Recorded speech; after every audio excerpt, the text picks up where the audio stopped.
ठीक है सर। इस ज़िमन में मैं एक और इम्पॉर्टेंट बात आपसे करूंगा। वैसे न्यूट्रिशन के ऊपर कभी फर्दर भी इंशाल्लाह हाजिर होंगे, डिटेल में बात करेंगे, लेकिन ये तो मशहूर चीज़ें आप सब जानते हैं, सोशल मीडिया पे चल रही हैं कि जी चीनी इस्तेमाल ना करें, ऑयल यूज़ ना करें, केमिकल्स ना करें, आप ऑलरेडी अवेयर हैं। लेकिन 3 मैं वो खुराकों का जिक्र करूँगा जिसको आप सेहतमंद समझ के इस्तेमाल करते हैं, लेकिन वो टॉक्सिक खुराकें हो गई हैं, इंसान ने इंटरफेयर करके उसको टॉक्सिक कर दिया। और 3 उन खुराकों का मैं जिक्र करूँगा कि जिसको आप समझते हैं कि वो नुकसानदेह हैं और आपके डॉक्टर साहब भी नुकसानदेह कह के आपकी छुड़वाते हैं, लेकिन वो सेहतमंद खुराकें हैं। तो 3 कौन सी टॉक्सिक खुराकें हैं? नंबर 1 के ऊपर जो आजकल गंदम इस्तेमाल हो रही है, हाइब्रिड गंदम, ये इंतहाई टॉक्सिक है। नंबर 2 के ऊपर दूध जो अभी बहुत ज़्यादा हमारे यहाँ इस्तेमाल होता है, कुदरती नेचुरल भैंस गाय के दूध की बात कर रहा हूँ, नकली की बात नहीं कर रहा हूँ मैं। वो भी इतने उन्होंने जानवरों को हाइब्रिड कर दिया है, उनसे जो दूध बनाया वो भी इंसान के अंदर डाइजेस्टेबल नहीं रहा।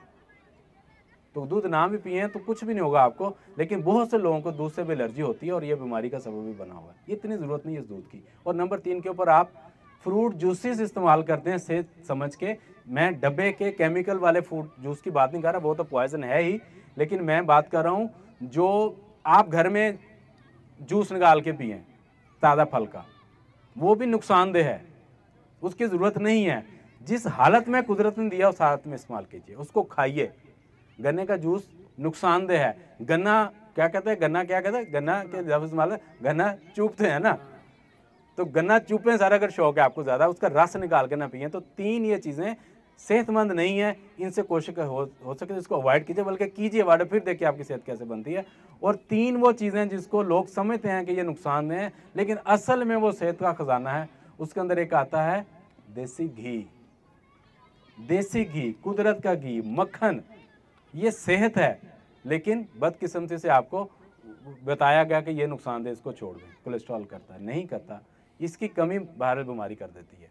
नंबर 2 के ऊपर रेड मीट, गोश्त, बड़े जानवर का गोश्त, बकरे का गोश्त, और उनसे भी आला उनके इंटरनल ऑर्गन्स, ऑर्गन मीट, कलेजी, फेफड़े, दिल, ओजड़ी और जितने भी ऑर्गन है उसके, इनकी जो न्यूट्रिशन वैल्यू है वो गोश्त जो हम खाते हैं उसके मसल्स का, उससे कहीं ज़्यादा है। और नंबर 3 के ऊपर मैं बताऊंगा आपको अंडे। अंडे नुकसानदेह नहीं है, इंतहाई सेहतमंद है, जितने मर्जी खाइए, 5 खा लीजिए दिन के, 10 खा लीजिए, इससे ज़्यादा भी दिल करता बेशक खा लीजिए, आपको नुकसान नहीं देंगे, आपको फ़ायदा ही देंगे। तो ये 2 इंपॉर्टेंट चीज़ें, मिसकॉन्सेप्शन हमने क्लियर करने की कोशिश की। अब एक बंदा ऐसा है कि जिसके पास इसका इलाज है हार्ट अटैक का, और वो मुफ्त इलाज करता है, तो आप जान गए होंगे, उसका नाम है सैयद खालिद जैदी। ठीक है सर। और ये मैं मुहावरतन नहीं कह रहा, ये मैं जज्बात में आके इनकी बेजा तारीफ करने के लिए नहीं कह रहा, ये मैं साइंसी बुनियादों पे कह रहा हूँ। ये बंदा कैसे इलाज करता है आपके दिल का, मैं आपको बताता हूँ। लेटेस्ट साइंस रिसर्च ये कहती है, हार्ट अटैक अल्लाह ना करे किसी को हो गया, अगर बच गया, सरवाइव कर गया, अस्पताल में चला गया, इस बात से पहले मैं आगे जाकर कहूँगा, मैं रिस्क फैक्टर आपसे डिस्कस कर लूँ। हमारे सर्वे का हिस्सा जो हमने किया था, वो कौन लोग हैं जिनका हार्ट अटैक होने के इम्कानात बहुत ज़्यादा हैं, जो हाई रिस्क लोग हैं। तो उसके अंदर वो लोग जो सिगरेट पीते हैं, स्मोकर्स, इनका हार्ट अटैक होने का इंसिडेंस बहुत ज़्यादा है। नंबर 2 के ऊपर जिनकी फैमिली हिस्ट्री है, जिसके ख़ानदान में वालदा, वालद, चाचा, मामा, दादा, दादी, बड़े बहन भाई, किसी को हार्ट अटैक हुआ हो, वो लोग फैमिली हिस्ट्री वाले लोग हाई रिस्क लोग हैं। ठीक है सर। और नंबर 3 के ऊपर जो है ना, वो लोग आते हैं कि जो जिनकी वेस्ट 35 से ज़्यादा है, जिसकी 35 से ज़्यादा वेस्ट है, जिसके यहाँ पे फैट है। ये बच्चा खड़े हो या बेटा प्लीज, इस तरह मुंह करो। ये बच्चे के जिस्म के ऊपर फैट है, लेकिन ये सेहतमंद फैट है। इसका जो फैट है, इसका जो मोटापा है, वो जो दूसरा बच्चा, बेटा आप खड़े हो, ये सेहतमंद फैट है। ये वाला जो मोटापा जिसमें पूरे, जिसको कहते हैं सबकुटेनियस फैट, बेटा बैठ जाए please, subcutaneous fat, early age में जिस्म पे, पूरे जिस्म पे ऊपर मोटापा होना, फैट होना, ये इतना नुकसानदेह नहीं है, ये दिल के लिए ख़तरनाक नहीं है। लेकिन आपका मेरा ये जो पेट के ऊपर फैट, इसको कहते हैं intra abdominal fat, belly fat, visceral fat, ये जो जमा हुआ है ये इंतहाई टॉक्सिक है, ये नुकसानदेह है। तो कहते हैं कि जिसकी वेस्ट आपकी नाफ से लेकर अगर आपने वेस्ट को देखा है, मेजर किया है और वो 35 से ज़्यादा है तो हम हाई रिस्क लोग हैं, हमारे इसमें रिस्क। ये जो अमल हो गया है ये फैट बनने के, इसका मतलब हमारी मेटाबॉलिक हेल्थ जो है वो कंप्रोमाइज्ड हो गई है, जिसकी वजह से हम भी रिस्क के ऊपर हैं हार्ट अटैक के। क्योंकि मैंने कहा था नॉन कम्युनिकेबल डिजीज़ है, इनकी कोई बुखार, कोई दर्द, किसी किस्म की कोई अलामत नहीं होती, तो इसकी प्रिवेंशन ही इसका इलाज है। तो आज हमने वो प्रिवेंशन सीखनी है। तो क्या आप कैसे फर्दर मोर, अगर आप फर्दर कोई बंदा लेबॉर्ट्री टेस्ट करवाना चाहता है तो आपने जिगर का एक टेस्ट करवा लीजिए, उसको लीवर फंक्शन टेस्ट कहते हैं। वो आपको बता देगा आपकी जिगर की सेहत कैसी है। अगर कंप्रोमाइज जो कि मेजोरिटी लोगों की होती है और ख़ासतौर पर जिनका पेट निकला हुआ होती है, तो फिर आप रिस्क के अंदर हैं। आप अपना ब्लड प्रेशर लाजमी चेक करवाया करें, अगर ब्लड प्रेशर हाई है तो रिस्क के ऊपर हैं। आप अपना शुगर का एक टेस्ट होता है, शुगर है नहीं है, हर बंदा जो 40+ है वो अपने शुगर का लाजमी कराए। लेबॉर्ट्री में जाके कहते हैं 3 महीने का शुगर टेस्ट कर दें, तो 3 महीने का शुगर, उसको HbA1c भी कहते हैं, अगर वो 5.7% से ज़्यादा है तो आप प्री डायबिटिक हो गए और आपका रिस्क बहुत ज़्यादा हो गया। आप ऑलरेडी हाइपरटेंसिव हैं यानी हाई ब्लड प्रेशर के पेशेंट हैं, या ऑलरेडी आप डायबिटिक हैं खुदा न खास्ता, तो तब भी बहुत हाई रिस्क के ऊपर है। तो ये मैंने बता दिया जिन लोगों को बहुत ज़्यादा एहतियात की और केयर की ज़रूरत है, और जिन लोगों ने ज़्यादा इस मामले में कॉन्शियस होना है वो ये वाला तबका है, हाई रिस्क वाले लोग हैं। अब मैं आता हूँ इलाज की तरफ, जो खालिद ज़ैदी साहब करते हैं।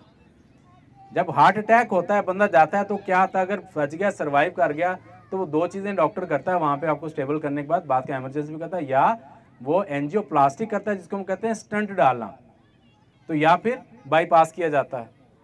बाईपास बहुत बड़ी सर्जरी होती है, आप जानते हैं, मुझसे बेहतर जानते हैं, आपके इर्द गिर्द लोगों की हुई होगी।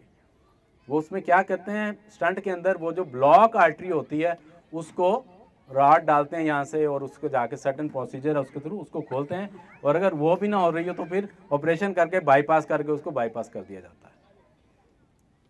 क्योंकि मुफ्त की जो कुदरत की दी चीज़ें होती है ना, इसकी प्रमोशन नहीं होती, इसको कोई डिस्कस नहीं करता। उसकी वजह है कि मुफ्त की इसमें किसी का फ़ायदा नहीं है, इसमें कोई दुकान, को फैक्ट्री, को बिजनेस, को कंपनी नहीं चलती। लिहाजा ये ना किताबों में पढ़ाई जाती ना आपको बताई जाती है, क्योंकि आप क्या हैं, आप तो कंज्यूमर हैं, आपने तो खर्च करना है, तो तब कारोबार दुनिया के जो है ना वो चलने हैं। तो मैं आपको सबसे स्ट्रॉन्ग बाईपास बता दूं जो ये करवाते हैं आपका रोजाना। ये दिल जो होता है ना, इसमें खून की नालियाँ होती हैं, अल्लाह ताला ने इसमें स्पेयर नालियाँ रखी होती हैं, उसको कहते हैं कोलेटरल आर्टरीज, स्पेयर होती हैं। मिसाल के तौर पे ये 1 मिनट पकड़िएगा, ये देखें, जैसे ये दिल की नाल, ये हम कहते हैं कि नालियाँ आपस में दिल की बड़ी जुड़ी हुई हैं, तो ये नीचे लटक रही होती हैं, स्पेयर नालियाँ, इसको कोलेटरल कहते हैं। इनका वैसे कोई फंक्शन नहीं होता, लेकिन जब ये बड़ी नालियों में ब्लॉकेज आती है तो आप जब एक्सरसाइज करते हैं, आप जब फिजिकल एक्टिविटी करते हैं ज़्यादा, तो इनमें खून का प्रेशर बढ़ता है। जब इनको प्रेशर खून का आता है, इनको सिग्नल आता है कि आप बढ़ जाओ, ये अल्लाह का निज़ाम है, तो ये बढ़ना शुरू हो जाती हैं। ये जो नीचे लटकी हुई नालियाँ थी, तो ये बढ़ते बढ़ते इनकी ग्रोथ होनी शुरू हो जाती है, ये एक दूसरे से जाके जुड़ जाती हैं और ये कुदरती बाईपास हो जाता है। माशाअल्लाह, माशाअल्लाह, ये नेचुरल बाईपास है, ये अल्लाह का निज़ाम है और ये साइंसी साबित शुदा है। तो सिर्फ एक्सरसाइज, फिजिकल एक्टिविटी जब आप करते हैं, खून का दौरानिया बढ़ता है, दिल पे प्रेशर बढ़ता है, तो ये आहिस्ता आहिस्ता, ओवरनाइट नहीं होता। मैंने 2 दिन एक्सरसाइज की, तीसरे कहूँ जी अब मेरा बाईपास हो गया, ऐसा नहीं होता। इसमें भी अरसा लगेगा, लेकिन वो अपना काम करना। अगर आपके कोई अल्लाह ना करे ब्लॉकेज होगी, तो वो ऐसे करके, ये जब ये बाईपास हो गया तो समझो सब कुछ खुल गया, आपको पता भी नहीं लगेगा और आपका बाईपास हो जाएगा। तो ये वाली चीज़ सिर्फ ये पाक में होती है। और खालिद ज़ैदी साहब या हमारे TWC पाकिस्तान के, पूरे पाकिस्तान के अंदर पाक्स में जो एक्सरसाइज फी सबीलिल्लाह अल्लाह की रज़ा की खातिर बेलौस करवा रहे हैं, सिर्फ वो लोग करवा रहे हैं। पाकिस्तान में इस तरह का कोई और अदारा नहीं है जो बेलौस लोगों को मिन्नतें करके पार्क में बुला रहा है और उनके बाईपासिस कर रहा है। नंबर 2 के ऊपर, ये बहुत अजीम लोग हैं सर, ये बहुत कदर के, प्यार के, एहतराम के मुस्तक हैं। क्योंकि आज के दौर में डॉक्टर 3500 रुपये 2500 रुपये फीस लेता है, 3 घंटे आपको इंतज़ार करवाता है, 5 मिनट का आपको टाइम देता है, 5 मिनट बाद कहता है कि आप जाएं, अगले मरीज़ का टाइम हो गया। ये तो घंटे दे रहे हैं आपको, वो भी बिल्कुल मुफ्त में। और अप्रिशिएट कर रहे हैं और आपको लुभाने के लिए और आपको यहाँ बुलाने के लिए पता नहीं क्या क्या कुछ करते हैं। और TWC के तमाम इंस्ट्रक्टर्स पूरे पाकिस्तान में इसी तरह से ही कर रहे हैं। सर दूसरी इंपॉर्टेंट चीज़ मैं कुदरती आपको बताऊं जो ये आपके दिल की सेहत के लिए करते हैं, वो एक मेडिसिन है जो आपके जिस्म में पैदा होती है, उसका नाम है नाइट्रिक ऑक्साइड। ये गैस है, ये आम हालात में पैदा नहीं होती। ये जब आप एक्सरसाइज करते हैं, फिजिकल एक्टिविटी करते हैं, तो आपकी खून की जो नालियां हैं उनके अंदर एक बारीक झिल्ली होती है जिसको कहते हैं एंडोथीलियम। वो एंडोथीलियम जो झिल्ली होती है उसमें से ये गैस पैदा होती है और आपकी ये गैस जो है, ये जो मेडिसिन है नाइट्रिक ऑक्साइड, उनको रिलैक्स करती है, आपकी खून की नालियों को सेहतमंद करती है। ये 2 अम्लों से पैदा होती है, 3 मेजर, वैसे 3 है लेकिन 2 बड़े हैं जिनमें से पैदा होती है। एक जब आप फिजिकल एक्टिविटी करते हैं, जब आप एक्सरसाइज करते हैं, पसीना आता है, तो ये आपके जिस्म में ऑटोमेटिकली पैदा होती है और ये वेजोडायलेटर है। बड़ी से बड़ी स्ट्रॉन्ग मेडिसिन भी इतनी स्ट्रॉन्ग वेजोडायलेटर नहीं है जितनी ये नाइट्रिक ऑक्साइड है। तो ये सिर्फ उस वक्त पैदा होती है जब एक्सरसाइज करते हैं, नंबर 1। नंबर 2 के जब आप ब्रीथिंग एक्सरसाइज करते हैं, उसमें एक टाइप है जो कहते हैं हमिंग करना, आपको करवाते होंगे यकीन खालिद साहब। हमिंग जब हम करते हैं, नाक से लंबी एक्सेल करते हैं, तो जितनी मामूल में पैदा नहीं है उससे 10 से 15 गुना ज़्यादा नाइट्रिक ऑक्साइड आपके जिस्म में पैदा होती है, पूरे जिस्म में ट्रैवल करती है और आपकी खून की नालियों को सेहतमंद करती है। ये जिस साइंसदान ने डिस्कवर की थी, ये रिसेंट पास में डिस्कवर हुई है, उनको नोबेल प्राइज़ मिला था। तो दुनिया का आप जानते हैं कि सबसे बड़ा प्राइज़ होता है। नाइट्रिक ऑक्साइड मुफ्त में मिल रही है, बट रही है, पार्क में मिल रही है, ब्रीथिंग एक्सरसाइज से और फिजिकल एक्टिविटी से, फिजिकल एक्सरसाइज से। नंबर 3 के ऊपर आज का इंसान क्रोनिक स्ट्रेस का शिकार है। इन्होंने कहा था कि कोई बड़ा सदमा आया और बंदे को हार्ट अटैक हो गया और मर गया, ऐसा होता है। आप स्ट्रेस की एक्सट्रीम में जब जाते हैं तो बॉडी आउट ऑफ कंट्रोल हो जाती है, हार्ट अटैक हो जाता है, ये होता है। लेकिन जो क्रोनिक मामूली दर्जे का स्ट्रेस है उसमें आज के दौर का हर इंसान हर वक्त मुब्तला है। स्ट्रेस ना तो लाना आपके इख्तियार में है, ना उससे रिलीफ आपके इख्तियार में है। आपको नहीं पता आपकी बॉडी स्ट्रेस मोड के अंदर है। तो जो स्ट्रेस से ठीक करने के लिए, स्ट्रेस को डी स्ट्रेस करने के लिए जो योगा एक्सरसाइज है, meditation, breathing, physical yoga postures, ये आपको स्ट्रेस से इस फिजिकल, मेंटल, साइकोलॉजिकल और ये जो मेडिकल आपके ऊपर स्ट्रेस हुआ है बॉडी के ऊपर, इससे रिलीफ करती है। इसके ऊपर बेतहाशा रिसर्च अवेलेबल है, दर्जनों क्या सैकड़ों इसके ऊपर स्टडीज अवेलेबल है कि एक्सरसाइज आपके बॉडी को डी स्ट्रेस करती है, रिलीफ करती है, आपके दिल को, आपके खून की नालियों को ये ठीक करती है। तो यही मेरी आज की आप लोगों से गुजारिशात थी। चंद एक अगर कोई सख्त बात मुंह से निकल गई हो तो मैं उसके लिए माजर खाऊं। मकसद आप लोगों को पैगाम देना था, मकसद आप लोगों को रियलाइज, सेंसिटाइज करना था कि हम इस बात का ख्याल रखें। मैं अगर कंक्लूड करूं अपनी सारी बात को, अगर मैं समराइज़ करूं अपनी सारी गुफ्तगू को जो मैंने आपके साथ आज की, कि जो हार्ट अटैक है इस वक्त दुनिया का सबसे बड़ा कातिल है। इसको खामोश कातिल भी कहते हैं, साइलेंट किलर भी कहते हैं। जब आता है तो बताता नहीं है। इसका बाद इलाज, इसके बारे में मालूमात होना, इसके बारे में अवेयरनेस होना और इसकी प्रिवेंशन है। और उस प्रिवेंशन के अंदर हमें मालूम होना चाहिए कि ये हमारी क्रोनिक इन्फ्लेमेशन, क्रोनिक सोजश जो है जब हमारी नालियों में होती है तब ये साजिश का अमल कार फरमा होता है। एक और टेस्ट है, वो अगर आप करवा लें, अगर आप कॉन्शियस हैं, आम सा टेस्ट है, इजीली हो जाता है। वो आपको बता देगा कि आपकी खून की नालियों की सोजश का क्या आलम है या नहीं है या कितनी है। उसको कहते हैं CRP, C reactive protein test.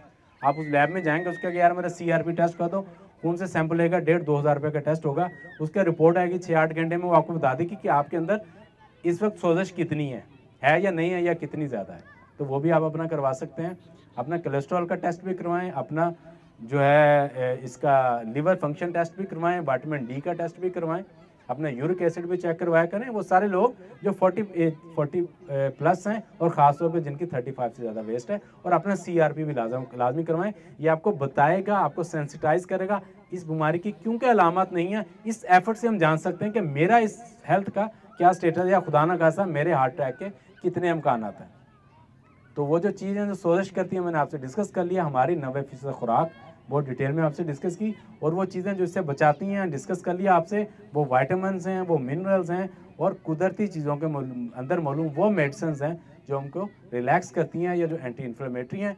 और उसके अलावा मैंने आपसे डिस्कस किया कि यहाँ पर अगर किसी को अल्लाह ना करे मसला हो गया है, मसला चल रहा है, साजिश चल रही है, जो कि क्योंकि 90% लोग यहाँ 35 से ज़्यादा वेस्ट वाले हैं, इसका मतलब सबके अंदर साजिश चल रही है, ये वाली सबके अंदर अमल चल रहा है। अपने आप को टाइम दीजिए, पार्क में आइए, एक्सरसाइज कीजिए, ये आपकी नेचुरल बाईपास करेगी, आपको भरपूर नाइट्रिक ऑक्साइड देगी और आपको उसके अलावा जो स्ट्रेस है, जो क्रोनिक स्ट्रेस का आप शिकार हैं, उस स्ट्रेस से आपको ठीक देगी। इस दुआ के साथ कि अल्लाह ताला आप सबको, हम सबको अपने हिफ्ज़-ओ-मान में रखे। अल्लाह ताला सैयद खालिद ज़ैदी साहब को सेहत तंदुरुस्ती वाली लंबी ज़िंदगी दे और अल्लाह ताला इनको ऐसे ही लोगों की खिदमत करने का और इसी जज्बे के साथ आपको सर्व करने के अल्लाह ताला तौफीक दे। आप लोगों का सुनने के लिए बहुत शुक्रिया। जज़ाकल्लाह। अस्सलाम वालेकुम। अस्सलाम वालेकुम। उम्मीद आप लोग सब खैरियत से होंगे। अभी माशाल्लाह हमारा सेशन हुआ है साफ़ी कानूनी में, बहुत ज़बरदस्त सेशन हुआ है और माशाल्लाह वसीम साहब ने हमें ज्वाइन किया है और उनका आज लेक्चर था हार्ट के ऊपर, हार्ट डिजीज के ऊपर, तो उन्होंने आज माशाल्लाह बहुत अच्छा गाइड किया है। तकरीबन 2 साल बाद सर हमारे पास आए हैं। 5 फरवरी 2020 में फर्स्ट टाइम आए थे और आज फिर आए हैं, तो सर से तासुरात लेंगे। सर कैसी फीलिंग है और कैसी एनर्जी है यहाँ पे? जी बिस्मिल्लाहिर्रहमानिर्रहीम। Thank you so much Syed Khalid साहब, आपने मुझे इनवाइट किया और आई एम ऑलवेज अवेलेबल। आप जब भी कॉल करेंगे इंशाल्लाह आप पर हाजिर होंगे। बहुत अच्छा लगा, बहुत मज़ा आया माशाल्लाह। लोगों की का जोश, जज्बा, एनर्जी बिल्कुल दीदनी है, देखने के काबिल है और माशाल्लाह अपने आप से मोहब्बत करते हैं, सेहत के साथ प्यार करते हैं और उन लोगों से गुजारिश है कि जो घरों में बैठे हुए हैं, जो सोए रहते हैं और ये मुफ्त में मिली हुई मेडिसिन, ये मुफ्त की एक्सरसाइज, ये मुफ्त की सेहत को प्लीज आप ना ज़ाया कीजिए। तशरीफ लाइए पार्क के अंदर, यहाँ ज्वाइन कीजिए और मुफ्त की सेहत पाइए। जज़ाकल्लाह। लाइफ